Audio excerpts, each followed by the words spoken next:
Buonasera e ben ritrovati con l'informazione flash di New Sicilia. Queste le notizie più importanti del pomeriggio. In apertura le ricerche del coccodrillo avvisato giorni fa a San Giovanni Gemini nell'Agrigentino in azione antidroni dei carabinieri forestali. Intanto il sindaco ha firmato un'ordinanza con cui ha stabilito il divieto assoluto di recarsi in prossimità degli argini del torrente Mancuso dove l'animale è stato avvistato.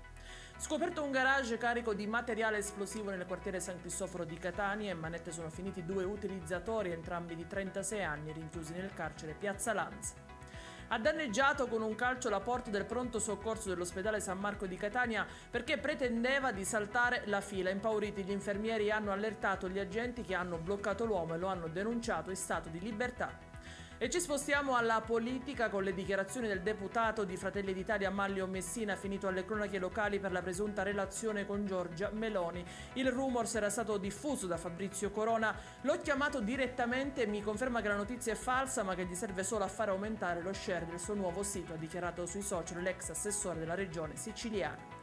E in chiusura il meteo, la breve ondata di maltempo che ha colpito in questi giorni la Sicilia può dirsi conclusa almeno per il momento. Da domani e fino a metà settimana nel sole le alte temperature ritorneranno protagoniste. A partire da mercoledì prossimo invece è atteso un nuovo fronte atlantico con piogge e rovesci.